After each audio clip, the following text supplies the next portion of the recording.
चल रहा था और फर्स्ट टाइम ये 2 दिन तक की जो है बोर्ड ऑफ डायरेक्टर्स की मीटिंग चली, जो अभी कंक्लूड हुई है। और इसमें जो फैसले लिए गए हैं वो प्रदेश की जनता तक पहुँचे, उसके लिए हमने आपको ये कष्ट दिया है आने का। और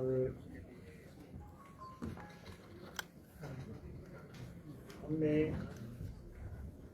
लगभग 100 से भी ज़्यादा आइटम्स की जो एजेंडा था 100 से भी ज़्यादा का था, और सब इश्यूज पे डेलीब्रेशन किया और हमारे सारे बोर्ड ऑफ डायरेक्टर्स के सारे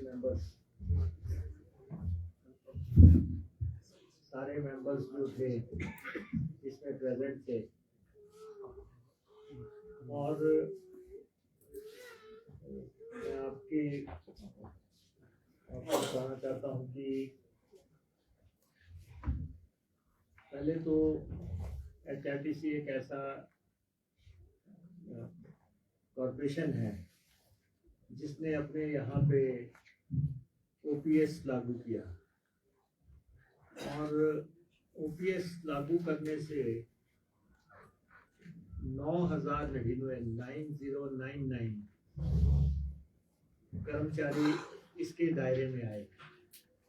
10,000 से ज़्यादा कर्मचारी हैं हमारे पास एट प्रेजेंट, और उनमें से 9,099 कर्मचारी जो है OPS के दायरे में आए, जिन्होंने पहले NPS ऑप्ट कर रखी थी। तो एक बहुत लगभग सारी HRTC ने OPS को ऑप्ट किया है, और इसमें 170 के आसपास वो लोग हैं जो रिटायर हो गए थे। रिटायर होने के बाद वो NPS में थे और उनको मामूली पेंशन लगनी थी, उनको भी हमने OPS में आने का मौका दिया रिटायरमेंट के बाद, उन पेंशनर्स को भी। तो ऐसे लगभग 170 से ज़्यादा रिटायरी जो हैं उनको भी इसका बेनिफिट हुआ है।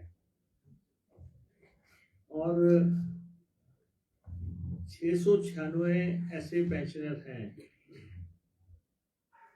जिनको कि हमने जो 74 साल से ज़्यादा के हैं उन सबको ये सुनिश्चित कर लिया गया है कि रिवीजन ऑफ पेंशन जो 2016 से मिलनी थी उनको, 2016 से जो बैकलॉग था वो जो उनको मिलना था, और उनको 23 करोड़ रुपया देने की प्रक्रिया पूरी कर ली गई है।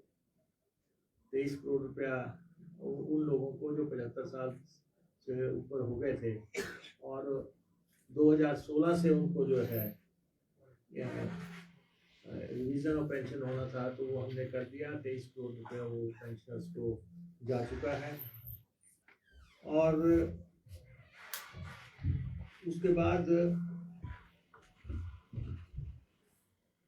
हमारे 222 ऐसे पेंशनर थे जो कि रिटायर हो गए, लेकिन उनको पेंशन नहीं लगी थी काफ़ी अर्सा से। और आपने देखा होगा कि ये लगातार इशू चर्चा में था कि HRTC से लोग रिटायर हो गए और उनको वो पेंशन नहीं लगी। तो 222 सेवानिवृत्त जो कर्मचारी थे उनको पेंशन लगा दी गई, और कम्यूटेशन का राशि इसमें शामिल है, और 38 करोड़ रुपए उनके खातों में डाल दिया गया है। 29 करोड़ उनके खातों में डल गया है। तो ये भी एक इम्पोर्टेंट फैसला है। और थर्ड हमने ये जो मैनेजिंग डायरेक्टर को डायरेक्ट किया था, उसमें ये था कि सितंबर 2024 तक जितने भी सेवानिवृत्त पेंशनर हैं उनको जो है हमने ये कहा था कि DCRG डेथ कम रिटायरमेंट ग्रेच्युटी जो है उनको दे दी जाए। तो वो भी हमने सुनिश्चित कर दिया कि उनको 34 करोड़ रुपया उनके खाते में डाल दिया गया है। और उसके बाद हमने कहा था कि अप्रैल 2023 से लंबित जो लीव एनकैशमेंट है उसका भुगतान कर दिया जाए। तो 23 करोड़ रुपया लीव एनकैशमेंट का उनके खातों में डाल दिया गया है। और 65, 70, 75 वर्ष की आयु पूर्ण करने वाले पेंशनों को जो क्रमशः 5, 10 और 15 पेंशन अलाउंस का भुगतान करने था सरकार की तर्ज पे, वो भी 3500 पेंशनर्स को जो उसका फायदा देना था वो दे दिया गया है। और हमने ये सुनिश्चित कर लिया है कि जो महंगाई भत्ता प्रदेश सरकार के कर्मचारियों को मिल रहा है 45% का, वो 45% महंगाई भत्ता हमने निगम के कर्मचारियों को देने में जो डिसीजन किया था उसको इम्प्लीमेंट पूरी तरह कर दिया गया है। फिर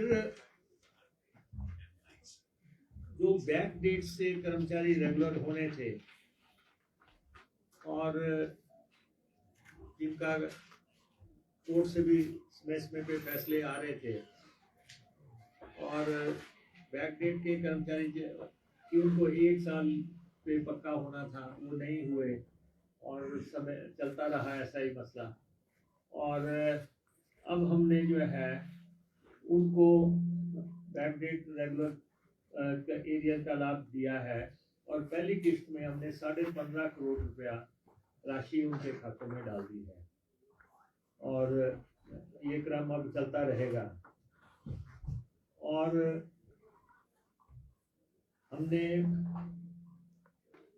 जो महंगाई भत्ते का एरियर रहता है निगम के कर्मचारियों को 30 सितंबर 2025 तक के 3% महंगाई भत्ते का जो एरियर 31 मार्च 2026 से पहले देने और 31 मार्च 2026 तक हम ये एरियर जो है उनका दे देंगे। ये फैसला हमने बोर्ड ऑफ डायरेक्टर्स की मीटिंग में 3% महंगाई भत्ते का एरियर है ये। और 6 महीने का जो हमारे कर्मचारी हैं उनको मेडिकल रिम्बर्समेंट देने का भी हमने फैसला किया है। और इसके अतिरिक्त जो हमने जो मेडिकल रिम्बर्समेंट है उसमें 2.53 करोड़ हमने क्लेम्स जो है रिटायरीज के दे दिए हैं और 1.68 करोड़ का हमें रेगुलर एम्प्लॉइज को 1/1/2023 से अब तक जो है उनको भी हमने ये राशि दे दी है। और जो डीए का एरियर अब तक हमने 5 करोड़ 7 लाख रुपए का वो हमने जारी हम कर चुके हैं। और अभी हमने जो हमारे ड्राइवर कंडक्टर रात में बसेस लेके जाते हैं या शाम को किसी गांव में हॉल्ट करते हैं तो एक फैसला है कि जो 30 किलोमीटर तक की सीमा है उनको नाइट अलाउंस नहीं मिलता है लेकिन वो रहते घर से बाहर है। तो हमने ये फैसला किया है कि ये 30 किलोमीटर की सीमा हमने हटा दी है और इनको नाइट आउट अलाउंस जो है वो देने का हमने फैसला कर दिया है। और अब एक आपको मालूम होगा बड़ी देर से चल रहा है ये पीस मील वर्कर भर्ती किए थे हमने पहले हमने काफ़ी रेगुलर कर दिए हैं। अब उसमें से अब 78 बचे थे उनको भी हमने वन टाइम सेटलमेंट करते हुए 78 को जो है कॉन्ट्रैक्ट पे लेने का फैसला कर दिया है। इसके अलावा जो तरह तरह के एरियर्स थे वो हमने उनको देने की इजाज़त बोर्ड ऑफ डायरेक्टर में की बैठक में दी है। और फाइनेंशियल बेनिफिट्स की जहाँ तक बात है, जो हम विद इन मीन्स कर सकते थे वो हमने प्रयास किया है। और जब से प्रेजेंट गवर्नमेंट आई है, हम 36 महीने सरकार को आए हुआ है, तो 36 महीने की हम तनख्वाह दे चुके हैं, 36 महीने की पेंशन दे चुके हैं, इस महीने की हम तनख्वाह दे चुके हैं, और अब सिर्फ पेंशनर्स की इस महीने की पेंशन जो है हमें देनी रहती है। अदरवाइज हमें जो तनख्वाह और पेंशन को लेके जो बाहर चर्चा की जाती है, उसमें थोड़ा स्पष्ट हम कह देना चाहते हैं कि एक तारीख की लड़ाई है जरूर, कि वो कहते हैं कि आप हमें फलां तारीख तक जो है ये पेंशन दें, और क्योंकि हमें भी HRTC को स्टेट गवर्नमेंट से ग्रांट आती है, उस ग्रांट पे निर्भर होना पड़ता है। अदरवाइज अब तक जो भी पे एंड पेंशन बनती थी वो हमने दी है। और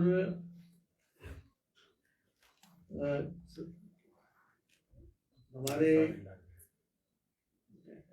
MD साहब क्योंकि IT के एक्सपर्ट हैं, और काफ़ी काम हमारा जो है HRTC के काम में बदलाव किया जा रहा है, और इसी के चलते जो है हिम बस कार्ड पोर्टल लॉन्च हुआ,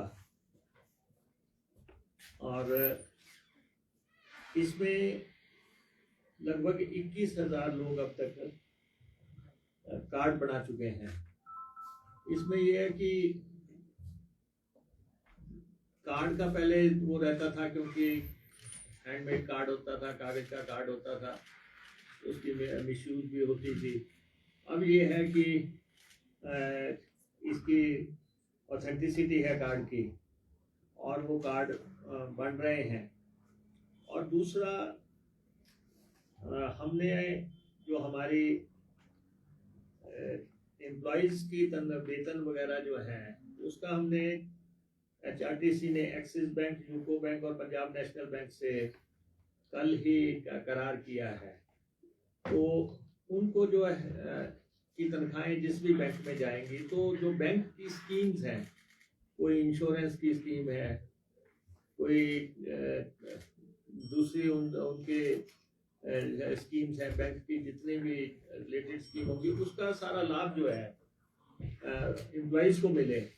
तो वो हमने करार किया कि अगर हम आपके खाते में पे एंड पेंशन भेजते हैं, तो वो उन सब स्कीमों को फ़ायदा जो है 3 बैंकों ने हमारे साथ करार कर लिया है, और MOU हमारे उनके साथ हो गए हैं।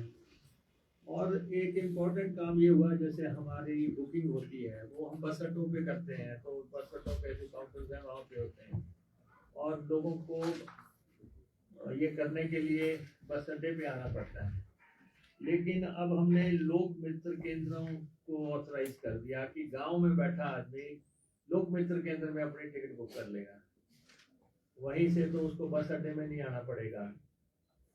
और इस ढंग से हमारी लगभग 6500 लोक मित्र केंद्र के आसपास हैं, तो हमारी बुकिंग काउंटर बुकिंग जो है वो कई गुना बढ़ जाएगी कि आदमी को गांव में घर में बैठे ही वो, और हिम्बस कार्ड भी घर बैठे ही आदमी बना सकता है, घर बैठे कार्ड बनाएगा।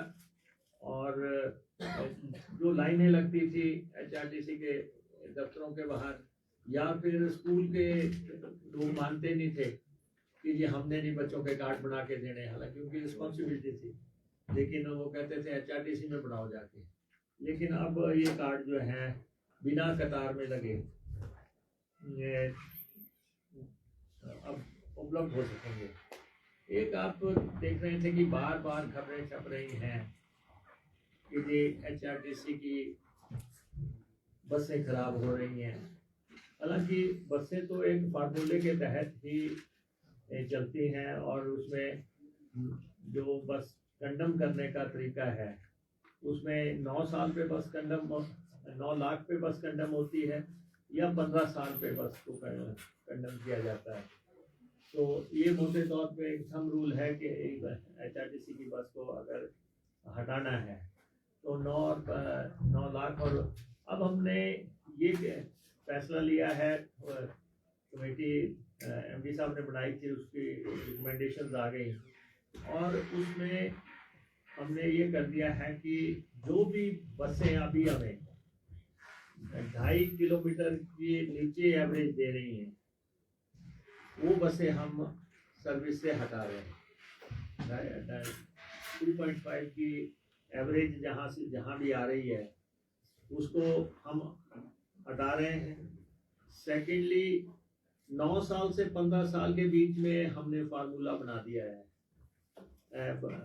10 साल पे, 11 साल पे, 12 साल पे, 13 साल पे, 14 साल पे, 15 साल से बस को अगर हटाना है तो उसको रिपेयर के साथ जोड़ दिया है कि कितनी रिपेयर जो है हमें अलाउ करनी है। जैसे 14 साल कोई बस हो गई, उसको 2.5 लाख रुपया अगर रिपेयर रिक्वायर्ड है तो हम उसको रिपेयर नहीं करवाएंगे, हम उसको हटा देंगे। ऐसे ही अगर 13 साल पे कोई बस 2 लाख से ज़्यादा मांगती है, 1 लाख से 1 लाख रुपया मांगती है, वो इन्होंने तय कर दिया फार्मूला उसको हटाने के लिए जो है। अभी तक एक सेट फार्मूले पे चल रहे थे तो, लेकिन अब जो है इस तरह अगले 2 महीने में 500 बसें जो है जिनकी वजह से हिमाचल की जनता को परेशानी हो रही थी, 500 बसें रोड से हटा दी जाएंगी। ये जो कहीं पे खराब हो जाती हैं या कहीं पे खड़ी हो जाती हैं और उसकी चर्चा फिर करते हैं, तो इसलिए 500 बसों को हटाने का फैसला किया गया है और उसका सारा मूल्यांकन कर लिया गया है HRTC के एक्सपर्ट्स ने। और रिप्लेसमेंट में हम पहले ही 297 इलेक्ट्रिक बसेस का ऑर्डर दे चुके हैं और सेकेंडली जो है 250 बसेस का टेंडर हमने किया था डीजल की बसों का, क्योंकि उसमें सिंगल टेंडर आया तो वो हमने दोबारा से टेंडर करने के आदेश दे दिए हैं 250 बसों के लिए। 100 हम मिनी बसेस खरीद रहे हैं जो छोटी 24 सीटर बसेस हैं और उसका भी तीसरा tender, third and final tender हमने करने के आदेश दे दिए हैं। और 100 जो है हमारे टेम्पो ट्रेवलर उसका भी फाइनल टेंडर करने के आदेश दे दिए, क्योंकि जहाँ जहाँ सिंगल टेंडर आए हैं वहाँ हमने दोबारा से टेंडर करने के आदेश दे दिए। तो 297 इलेक्ट्रिक बसेस हैं और 250 डीजल बसेस हैं, 100 जो है मिनी बसेस हैं और उसके बाद 100 जो है टेम्पो ट्रेवलर हैं और ये फ्लीट में आएंगे और 500 बसेस जो है फ्लीट से बाहर हो जाएंगी ताकि जनता के मुताबिक हम काम कर सकें, क्योंकि हम वेलफेयर स्टेट में हैं और HRTC पिछले 50 साल से जनता के कल्याण के लिए काम कर रही है। और अभी कुछ लोगों ने ये खबरें छापी थी कि 17-18 ऐसी बसेस हैं, इलेक्ट्रिक बसेस हैं जो नई बसेस थी, 5-6 साल चली हुई हैं, वो सड़कों पे खड़ी हैं और HRTC ने उनको लवारिस छोड़ा हुआ है। उसमें ये है कि हमारे पास ये जो बसेस जब खरीदी गई इसमें बैटरी का क्लॉज साथ में नहीं जोड़ा गया कि जब एक बैटरी खत्म हो जाएगी तो कंपनी द्वारा से बैटरी देगी, वो क्लॉज मिसिंग था, तो इसलिए ये बसेस खड़ी हो गई। डिपार्टमेंट का मानना है कि ये बसेस अभी 6-7 साल तक सर्विस दे सकती हैं बशर्ते इनकी बैटरी खरीदने की इजाज़त दे दी जाए। और इसलिए ये 22-23 लाख रुपए की बैटरी आती है इसकी, और करार सही नहीं था जिस वजह से दोबारा बैटरी नहीं इनमें पड़ी। तो वो हमने आज उनको इन बसेस में भी नई बैटरी डाल के इनको अगले 6-7 साल तक इस्तेमाल करने की हमने इजाज़त दी है। और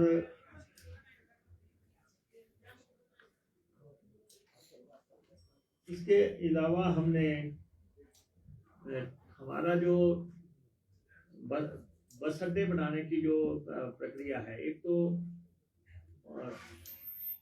बस अड्डे जो मंडी भराड़ी जो है वहाँ पे एक हमारा बस अड्डा बनना है, और हमारे पास वहाँ ज़मीन उपलब्ध है। वो हमने कह दिया कि उस बस अड्डे का निर्माण का कार्य जो है तत्काल शुरू किया जाए। एक बस अड्डा हमारा फतेहपुर में बनना है, और उसके हमने इजाज़त दे दी है। एक चंबा में लगभग 13 करोड़ रुपए की लागत से हमारा पुराने बस अड्डे पे बस अड्डा बनना है, और उसकी हमने इजाज़त दे दी है, उसका पैसा भी चला गया है। और एक मंडी में जो है प्रेजेंट बस अड्डा है, उसके ऊपर जो है जगह खाली है। अब क्योंकि बाईपास निकल गया तो बसेस भी बाईपास कुल्लू को हो जाएंगी, तो हमने कहा कि जो उसके ऊपर वो स्ट्रक्चर पे हमें इंजीनियर्स ने कहा है कि आप 6 मंजिल तक आप कंस्ट्रक्ट कर सकते हैं। तो हमने वहाँ पे एक पार्किंग और एक जो है कॉमन फैसिलिटी सेंटर टाइप उसको बनाने का फैसला किया है, ताकि लोगों को सुविधा भी हो जाए और उनकी गाड़ियाँ भी पार्क करने की जगह वहाँ पे बन जाए। और एक ठियोग में हमने कमर्शियल कम्प्लेक्स बहुत देर से मांग थी, वहाँ पे ठियोग में हमारी लैंड है, वहाँ पे बार वहाँ के एमएलए भी और वहाँ की म्यूनसिपल कमेटी भी मांग कर रही थी कि यहाँ पे आप कमर्शियल कम्प्लेक्स बनाओ। उसकी हमने इजाज़त दे दी है। तो जो भी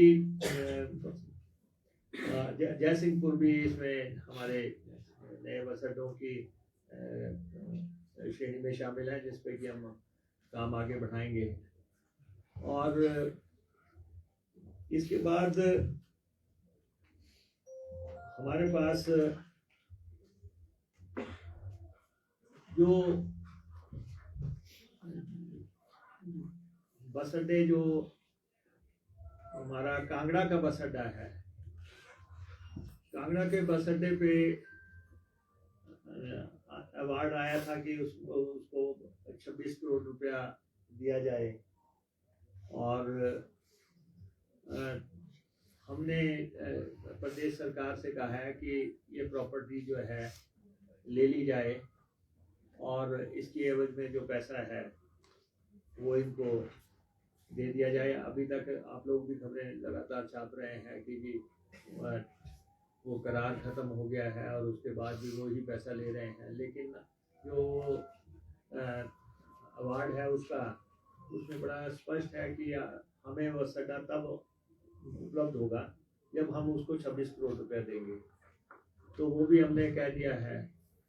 और दूसरा जो है धर्मशाला का बस अड्डा जो है, उसका जो है निर्माण कार्य जो पार्टी है उसने डिले किया है, क्योंकि वो भी ऐसा करार हुआ है कि उसको जमीन एसच दे दी और उसने डे 1 से पैसे लेने शुरू कर दिए वहाँ पे, और जिसके चलते हमने पीछे डिसाइड किया था कि HRTC की गाड़ियाँ वहाँ पे, क्योंकि अड्डा बना नहीं है, ज़मीन हमारी है, कब्जा उन्होंने ले लिया, तो वो HRTC की गाड़ियों से भी ले रहे थे। तो हमने ये कह दिया था कि हमारी बसेस तो कोई पैसा नहीं देंगी वहाँ पे, लेकिन हमने उनको नोटिस जारी कर दिया है कि अगर वो बस अड्डा बनाना चाहते हैं तो आके वो एक्सप्लेन करें, ये तो जो भी हमें आगे एक्शन करना होगा वो हम अकॉर्डिंगली करेंगे। तो ये मोटे तौर पे हमारे ये फैसले थे, और जो हमारे पास लगभग 125 करोड़ रुपए के आसपास जो हमारे स्टेशन पड़ने हैं ई बसेस के लिए या दूसरी बसेस के लिए, उसमें से लगभग 30-32 बन के 34 बन के जो है तैयार हो गए हैं हमारे, ताकि आने वाले टाइम में ई सर्विसेज के लिए पूरे प्रदेश में हमारे स्टेशन स्थापित हो जाएं। तो उसका पहला चरण हमारा लगभग पूरा हो गया है, और उसके अगले चरण की हम तैयारी कर रहे हैं, और उसमें अब हमारी वर्कशॉप की रेनोवेशन होनी है, तो उसके लिए भी पैसा हमारे पास उपलब्ध है। तो वो वर्कशॉप का भी हम काम शुरू करेंगे। और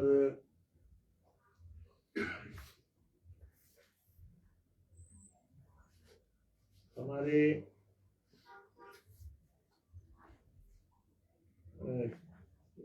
जगह जगह बस अड्डों पे हमारी दुकानें पड़ी हुई हैं और पूरे प्रदेश में पड़ी हुई हैं। हमने फैसला किया है कि अनएम्प्लॉयड लोगों को भी जो है 20% दुकानें हम अलॉट करेंगे, ताकि वो स्वरोजगार के लिए तैयार हो सकें।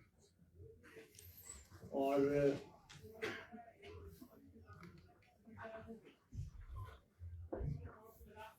टेलीकॉम ऑपरेटर्स को हमने रूफटॉप टावर्स लगाने की विजुअल साइट्स पे इजाज़त दी है कि जहाँ पे भी, और हमने ये भी फैसला किया है कि जो बिग ब्रांड्स हैं उनको हम अपने बस अड्डों पे इनवाइट करेंगे। जितने भी बड़े ब्रांड्स हैं वो आना चाहते हैं हिमाचल प्रदेश में, लोग उनको जगह जगह दे रहे हैं, तो HRTC भी उनको स्पेस ऑफर करेगी। और ऐसे ही जो हमारे गेस्ट रूम के बस स्टैंड के साथ गेस्ट रूम है, और वहाँ पे लोगों को स्टेइंग फैसिलिटी के लिए वो भी हम यूथ को आउटसोर्स करेंगे कि लड़के लोग जो हैं उनको इस्तेमाल करके जो है अपने रोजी रोटी कमा सकें। तो ये इस तरह के फैसले जो हैं, और ये है real time monitoring of the rented shops, parking lots, vacant properties, lands, asset management software जो है तैयार किया है उसके लिए, एसेट मैनेजमेंट सॉफ्टवेयर, ताकि इन चीज़ों को का नियंत्रण जो है सही तरीके से किया जा सके।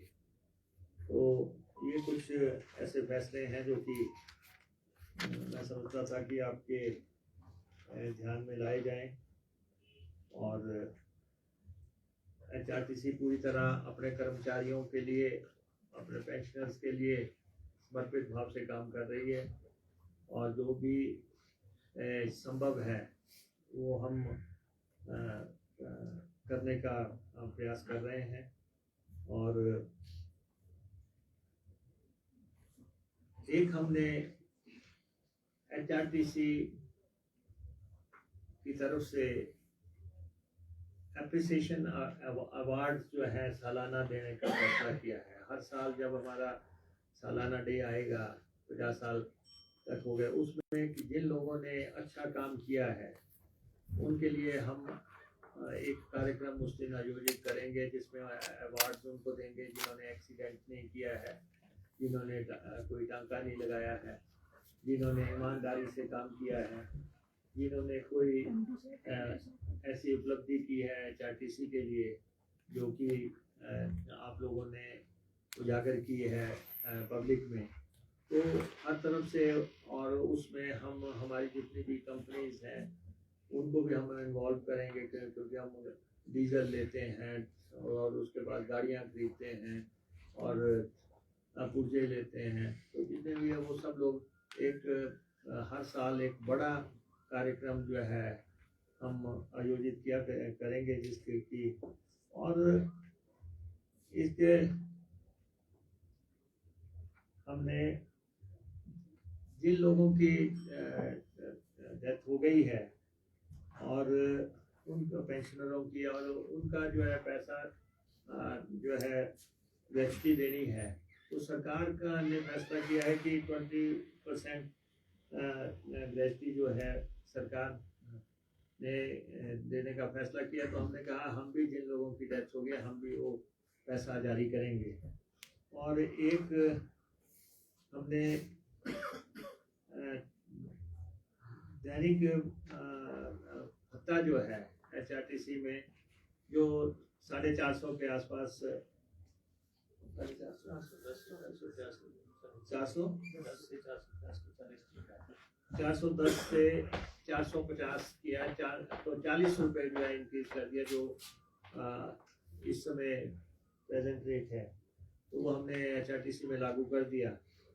और एक हमने JOIT के जो है 171 पद जो है रेगुलर भरने का फैसला किया है।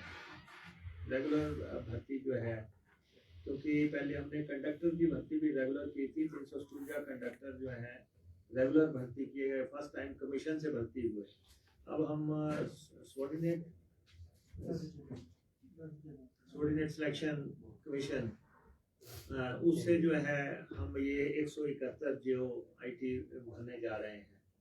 तो HRTC में अब एडहॉकिज्म पूरी तरह खत्म है, पीस मील वर्कर रेगुलर हो गए हैं और JOIT रेगुलर लग रहे हैं, कंडक्टर रेगुलर लग रहे हैं। और जो भी प्रदेश की तरक्की में, प्रदेश के वेलफेयर में HRTC ने बहुत बड़ा योगदान दिया है, और उस योगदान को देखते हुए हमने जो भी कर्मचारियों के लिए किया जा सकता है पेंशनर्स के लिए किया है, और ये क्रम निरंतर जारी रहेगा।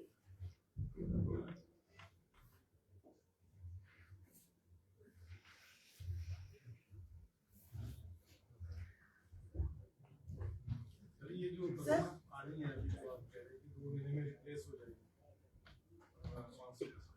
नहीं 500 बसें तो हट जाएंगी, बाकी जो रिप्लेसमेंट है वो उस टाइम तक आ जाएगी।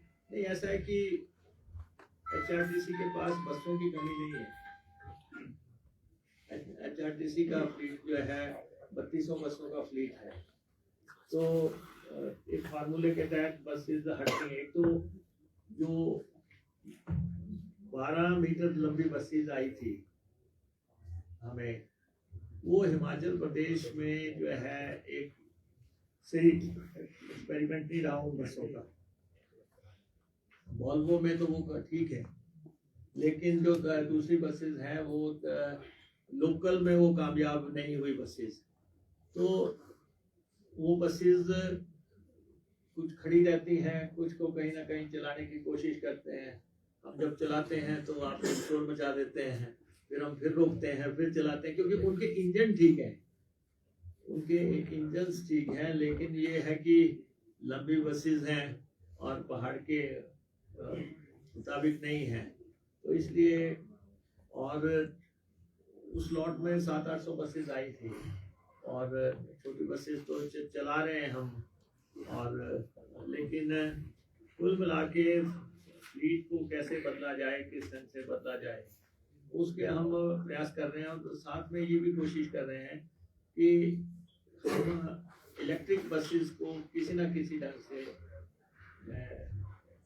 इंट्रोड्यूस करने में कामयाब हो जाएं। अब फर्स्ट लॉट में 297 बसेस का ऑर्डर है। अब जब भी वो हमारा सप्लाई देते हैं वो, तो काफ़ी इजी हो जाएगा। 280 बसेस अभी तक हम खरीद चुके हैं, अभी तक 280 बसेस खरीद चुके हैं, और वॉल्वो का भी हमारा 94 बसेस का फ्लीट है।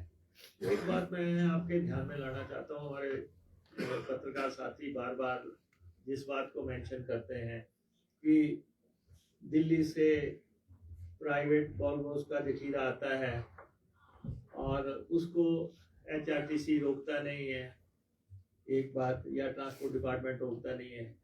या फिर ये कहते हैं कि HRTC की बसों में किराया ज़्यादा है। तो उसमें मैं आपको ये बताना चाहता हूँ कि ये केंद्र सरकार ने एक फैसला किया जिसके तहत उन्होंने ये कि जो भी व्यक्ति इस देश में बस चलाना चाहता है वो 3 लाख रुपया केंद्र के पास जमा करवाए, वो कश्मीर से कन्याकुमारी कहीं भी बस चलाए। अब लोग 3 लाख रुपया केंद्र के पास जमा कराते हैं और वो बस लेके सड़क पे आ जाते हैं, और उससे जो है हमारी बसेस को तो सारे प्रॉपर टैक्स देना पड़ता है। हम चंडीगढ़ का टैक्स भी देते हैं, हम पंजाब का भी देते हैं, हम हरियाणा का भी टैक्स देते हैं, हम दिल्ली का भी टैक्स देते हैं, हम एक रेगुलेशन से चलते हैं।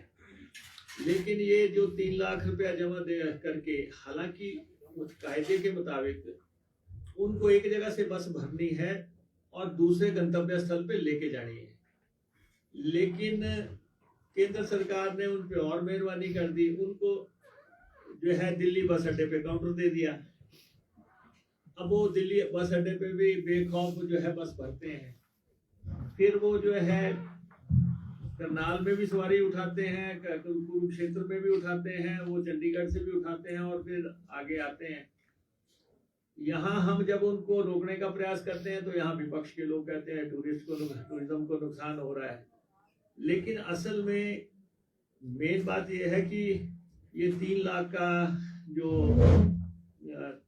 कंसेप्ट है ये यूनियन गवर्नमेंट ने लागू किया और ये पूरे देश में बसें जा रही हैं। ये सिर्फ हिमाचल ही नहीं आ रही है कि धर्मशाला, डलहौजी या मनाली जा रही हैं, ये पूरे देश में जा रही हैं।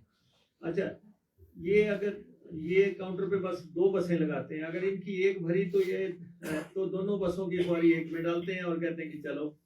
फिर ये किराए का भी उसी में तय कर लेते हैं कि अभी किराया हमें 700 लेना है, अभी हमने 600 लेना है, अभी 800 लेना है। हमारी बसें रेगुलेशन से चलती हैं, हमारा ड्राइवर को यह अधिकार नहीं है कि वो टिकट का जो है कोई आकार बदल दे, उसको तो वही लेना पड़ेगा जो है तयशुदा मानकों के द्वारा लेना है। तो इसलिए ये कहना कि ट्रांसपोर्ट डिपार्टमेंट इनको नियंत्रित नहीं कर रहा, वो तो हमारे नियंत्रण से बाहर है। हम तो अदालत में गए हैं, हम अदालत में गए हैं कि ये बसें जो हैं अगर चलनी भी हैं तो इनकी पहले लिस्ट बननी चाहिए कि इसमें कौन सी सवारियां चढ़ी हैं और ये कहाँ जा रही हैं, किस होटल में जा रही हैं, कहाँ रुकेंगे और कौन सा ये टूर लेके जा रहे हैं। लेकिन अब वो पूरे देश में ही इस ढंग से जो है उनका प्रचलन हो गया। सर उनका कोई वर्क परमिट नहीं है? उनका तो ये है ना, उन्होंने तो वहां का दिल्ली को लिख के देना है कि हम 3 लाख रुपया जमा करा रहे हैं, हम जो है दिल्ली से धर्मशाला चलेंगे, तो बस 3 लाख ही है। वैसे तो मैंने ट्रांसपोर्ट MD साहब को कहा है आप भी कुछ जो है रास्ता तलाशो, आप भी 3 लाख ही जमा कराओ, आपने क्यों 25 लाख टैक्स जमा करा तो इतना भारी भरकम हम टैक्स देते हैं। तो लेकिन ये देश के कानून है, उसके मुताबिक कुछ चीजें हमारे बस में नहीं है। सर ये हिम बस कार्ड कब इसके लास्ट डेट है सर, तय कर लिए सर? किसका? जैसे हिम बस कार्ड बन रहे हैं लोगों के, 21,000 कार्ड आपने 21,000 कार्ड बन गए हैं। ये हिम बस का जो है ना, ये रियायती सेवाओं के इसकी अंतिम डेट कर ये रियायती सेवाएं जो हैं अब उसके लिए ये बहुत कामयाब मॉडल साबित हो रहा है और 31 जनवरी तक तो हमने इसके लिए रखा है कि आप बनाओ, उसके बाद हम मैंडेटरी कर देंगे कि सबके पास ये होना चाहिए। और ये एक अच्छा पहचान भी है और इससे हमें भी स्पष्ट हो रहा है कि कौन लोग रियायती चलने वाले हैं, कौन कितना किराया हमारा, क्योंकि हमने भी स्टेट गवर्नमेंट से पैसा लेना होता है तो हमारी भी कैलकुलेशंस जो है ये मॉडल वैसा ही मॉडल है जैसा आपने देखा कि हमारा अभी जो पेंशनर्स पे चल रहा है कि उसमें पता लगा कि 32,000 लोग जो जिनकी डेथ हो चुकी थी वो पेंशन ले रहे थे। जब वो पॉलिसी आई तो पता लगा कि अभी तक चल रहा है ट्रैकिंग, तो 32,000 तो ऐसे लोग निकल आए कि तो इसमें भी हमारा बिल्कुल स्पष्ट हो रहा है। और एक हमने HRTC में ये कहा है कि वो जहाँ पे स्कूली बच्चे आपके जाते थे, वो स्कूली बच्चे मुफ्त जाते थे।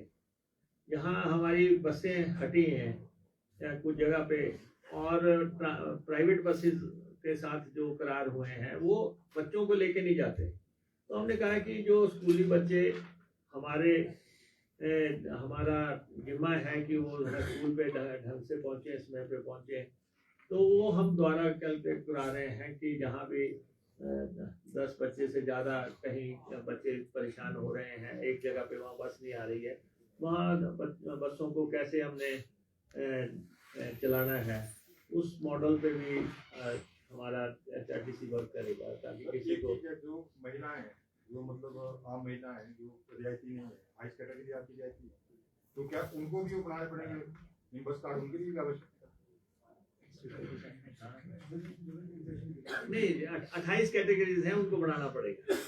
उसके अलावा जो महिला है जिनको 50% वो 28 का पार्ट है ना, वो रियायती आप चाहे प्रेस वाले क्यों ना हो, आपको भी बनाना पड़ेगा। अगर आपने हमारी बस में रियायत पे चलना है, तो जो भी 28 कैटेगरीज हमारे से रियायत लेती हैं, उनको हमने रिक्वेस्ट किया है कि वो कार्ड बना लें, ताकि ना तो उनको असुविधा हो, ना ही जो है कॉर्पोरेशन को कोई दिक्कत हो। कीमत क्या रहने वाली है सर इसकी?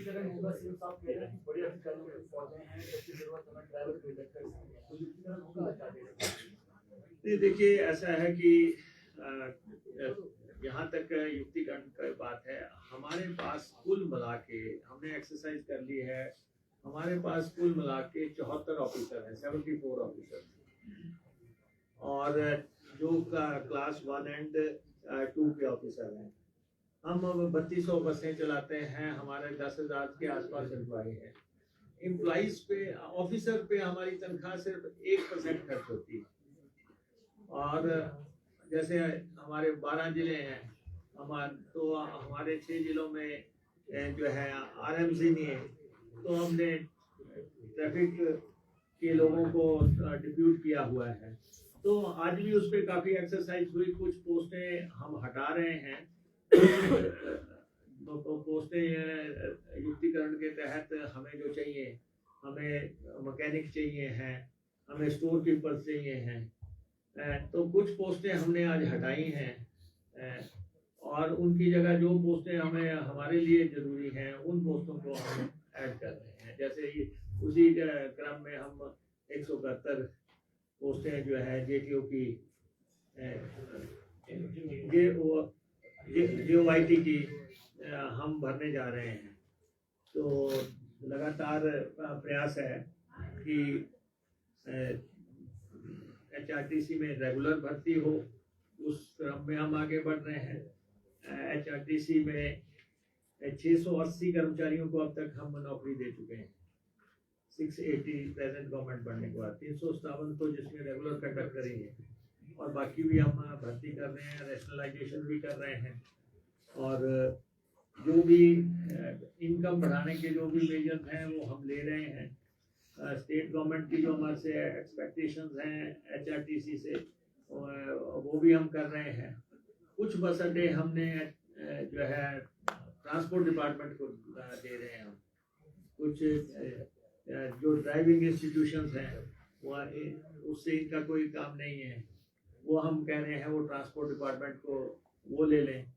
और तो इसलिए सारा व्यवस्था देखी जा रही है, और जो भी संभव है आय बढ़ाने के लिए वो कदम उठा रहे हैं। जो भी टेक्नोलॉजी को रिन्यूअल के लिए ज़रूरत है वो हम कर रहे हैं, और उसके अलावा जो कोशिश है कि बेहतरीन तालमेल से हम नई गाड़ियां डाल सकें, नया फ्लीट कर सकें, और पुराने फ्लीट को हम हटा सकें। तो प्रयास हमारे लगातार चल रहे हैं। सर, आपने एक बात कही कि 171, आपने कहा कि 171 JOIT के रेगुलर पद भरे जाएंगे, एड हॉक नहीं होंगे। इससे पहले आपने कहा था कि हमने जो कंडक्टर भर्ती की वो भी SPPSC के माध्यम से की। तो CM की एड हॉक नीति पर आपको आपकी स्टेटमेंट को व्यंग्य या तंज समझा जाए? नहीं ऐसा है ना, तंज तो आप किसी भी चीज को समझ सकते हैं। आप बड़े लोग हैं, हम छोटे लोग हैं तो इसलिए हमारा ये है कि एचआरटीसी में हम किस ढंग से रेगुलर नौकरियां दे पाए, और एचआरटीसी एक मॉडल हो जाएगा। एचआरटीसी एक मॉडल हो जाएगा रेगुलर सर्विस का, क्योंकि कंडक्टर आपने कभी नहीं सुने होंगे कि कमीशन से भर्ती। फर्स्ट टाइम 357 कंडक्टर जो है कमीशन से भर्ती हुए हैं, और जो उनका पेपर था जो मैंने देखा, तो मैं नहीं समझता कि अच्छा व्यक्ति भी जो है उसका जवाब दे पाए। तो वो लौट आया है, कंडक्टर्स में वो लोग आए हैं जिन्होंने ऐसे क्वेश्चंस के जवाब दिए हैं। तो ठीक है, हमने कंडक्टर भर्ती किए हैं, रेगुलर किए हैं। हम JOAIT जो है भर्ती करने जा रहे हैं, ये भी हम रेगुलर कर रहे हैं। तो कम से कम, और हमने पीस मील जो थे उनको अगर कॉन्ट्रैक्ट पे ले आए हैं, तो हमने काफ़ी कोशिश की है कि कर्मचारियों को, अच्छा फिर OPS हमने लागू की। OPS 9,099 लोगों को OPS में लाना ही 10,000 में से एक बहुत बड़ी सफलता है कि लोगों को हम OPS के दायरे में ले आए, और जिन लोगों को लगनी नहीं थी उनको भी हमने जो है OPS लगाई है। तो रिफॉर्म्स का दौर चल रहा है, जो हम कर सकते हैं हम कर रहे हैं। बाकी जो आप समझते हैं वो आप भी समझते जाओ। इसमें जो रखे गए ये जॉब ट्रेनिंग नहीं होगी, सीधे डायरेक्ट लगेंगे कि पहले जॉब ट्रेनिंग होगी? नहीं ऐसा ना, वो तो गवर्नमेंट की नीति क्या है, वो भी रेगुलर की नीति है ना। हाँ। कोई वो नहीं है, मतलब पहले जॉब ट्रेनिंग लगेगी। लेकिन ऐसा है, हम अब गवर्नमेंट ने सेक्रेटेरिएट स्तर पे जो है एक डिपार्टमेंट बनाया है, डायरेक्टोरेट ऑफ रिक्रूटमेंट, और उसके बाद भर्ती होगी। जो हमीरपुर में हमारा अधीनस्थ चयन बोर्ड या कमीशन जो भी है, उसको हम भर्ती दे रहे हैं। तो 171 लोग वहाँ से भर्ती होंगे, लेकिन हमने कोई भी आउटसोर्स भर्ती को यहाँ पे नहीं दिया, क्योंकि पीस मिल की इतनी बड़ी भर्ती हो गई थी किसी समय में, क्यों उनको रेगुलर करते हुए, उनको सरकारी नौकरी में कॉन्ट्रैक्ट लाते हुए बहुत टाइम लग गया। और हमने अभी आके काफ़ी लोगों को कोशिश की है कि उनको उनका ड्यू मिले। कर्मचारी को हम उसका ड्यू देना चाहते हैं, पेंशनर को उसका ड्यू देना चाहते हैं, और हम दे रहे हैं। और जो भी हमारे डायलॉग भी लगातार हो रहे हैं, लेकिन ये है कि मेरा आपसे भी आग्रह है कि आप भी लगातार HRTC में सफ़र करते रहें। हर आदमी के मन के HRTC बहुत नज़दीक है, और HRTC ही एक ऐसी सर्विस है जो कि हर वहाँ जाती है जहाँ पे लास्ट आदमी को छोड़ने जाती है। और घाटे के रूटों पे HRTC ही चलती है। जितने भी घाटे के रूट हैं, लगभग 94% रूट घाटे के हैं, लेकिन HRTC चलती है। रियायती सफर सिर्फ HRTC ही कराती है, कि कोई और बच्चों को जो है बस में नहीं चढ़ाता। लेकिन हमने जो है बच्चों को लेके जाना है, महिलाओं को लेके जाना, ये HRTC ही करती है। तो इसलिए चाहे वो घाटे के रूट हो, चाहे वो रियायती सफ़र हो, और चाहे कोई कार्यक्रम हो, हर जगह डिज़ास्टर में HRTC ने बहुत रोल प्ले किया है। उससे पहले जब कोरोना आया था, उसमें भी HRTC ने बहुत रोल प्ले किया लोगों को अपने गंतव्य स्थलों पे। तो ये आपकी अपनी बस है, इसको दिल के आप करीब रखें, मैं बस यही कहना चाहता हूँ। सर मंडी रैली सर कितनी कमाई की सर HRTC जो बस वगैरह तो हमारे से तो आप बस ले लें, हम आपको भी दे देंगे। सर मंडी को लेकर बात हो रही है, आपने अधिकारियों से कहा कि रात के अंधेरे में निपटा दिए जाएंगे। रात के अंधेरे में आपकी भी तो JP नड्डा से मुलाकात हुई है, उस मुलाकात के मायने क्या है? क्या ये ग्रे युद्ध का इंडिकेशन है? नहीं, ऐसा है कि वैसे तो ये HRTC की प्रेस कॉन्फ्रेंस है, मैं चाहता हूँ कि आप HRTC तक सीमित रखें। लेकिन जहाँ आप हो वो सीमित तो रह नहीं सकती, वहाँ तो होके ही हटेगा कि, तो इसलिए जो है हमारे बीजेपी के राष्ट्रीय अध्यक्ष दल अध्यक्ष जो है वो मेरी बेटी की शादी के मुझे बधाई देने आए थे, शुभकामनाएं देने आए थे। I am thankful. सर शादी के अलावा भी कोई आप भी तो आए, तो आप अपना क्यों नहीं कहते? आप मेरे से रात के अंधेरे में मिलने आए थे, आप भी रात को आए थे। सर जयराम जी को प्रेस कॉन्फ्रेंस वहाँ बैठे हुए थे, प्रेस कॉन्फ्रेंस उन्होंने कहा कि आपने वहाँ पे भड़ास निकाली वहाँ पे रैली में, इस पर आपका क्या राय है? ऐसे जयराम जी नेता प्रतिपक्ष हैं, हम उनका सम्मान करते हैं, विपक्ष में है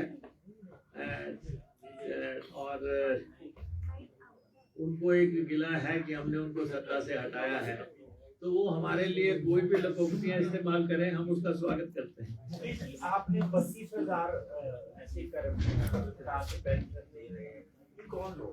ये एक्चुअली मेरा सब्जेक्ट नहीं है, मेरा नाम मंत्रालय है, मैं तो HRTC पे कर रहा हूँ, मैंने एक रनिंग रेफरेंस दिया, बाकी आप इस पे काम करते रहना। सर एक क्वेश्चन है सर, सरकारी विभागों के द्वारा किसी भी पार्टी का प्रचार दुष्प्रचार करना कितना जायज आप मानते हैं? पब्लिक रिलेशन अभी एक पोस्ट जारी की है जिसमें बीजेपी का जो चिन्ह था वो उल्टा दिखाया गया है, जिसमें जयराम ठाकुर जी ने कहा है कि डोंट लिमिट द कॉस्ट। अधिकारियों को उन्होंने इस बारे में बताया, आप भी अधिकारियों को कई बार हड़काते हुए नजर आएंगे, तो आप इस बारे में क्या कहते हैं? नहीं ऐसा है, हम तो खुद भुक्तभोगी हैं। हमारे खिलाफ तो सवेरे से भोंपू लेके कुछ लोग बैठ जाते हैं, सारा दिन ये रहते हैं कि हर दुनिया की हर बला का जिम्मेवार मुकेश अग्निहोत्री है। तो हम इस बात से नहीं है, हम अपना कर्म कर रहे हैं, हम अपना काम कर रहे हैं, प्रदेश के विकास में, प्रदेश के कल्याण में, प्रदेश गरीब की सेवा में हम लगे हुए हैं। अगर हमने 5 बार इलेक्शन जीता है आपके बीच में से जाकर, 25 साल से अगर हम MLA हैं, तो कुछ तो हमने किया होगा जो जनता हमें जो है विधानसभा की चौखट पार करवाती है। तो ऐसे बहुत लोग हैं ये जो कुंठाग्रस्त हैं, जो सुबह उठते ही जो है भोंपू उठाते हैं और वो लग पड़ते हैं कि जी। और मैं एक बात आपको ये कहना चाहूँ, मैं भी बड़े लंबे अरसे पत्रकार रहा। पत्रकार जो कुछ ऐसे हैं जो ये सोचते हैं कि हम रात के अंधेरे में सरकार करा देंगे, वो बड़े मुगालते में है। आप जो जितना का आप कर सकते हैं सोसाइटी को दिशा देने के लिए, मार्गदर्शन करने के लिए, कुछ दुरुस्त करने के लिए आप गाइड करें, हम उसका स्वागत करते हैं। पब्लिक रिलेशन, अरे भाई पब्लिक रिलेशन ने पिछले 5 साल क्या किया, मैं तो लीडर ऑफ अपोजिशन था, वो भी आप किताब खोल के देखो।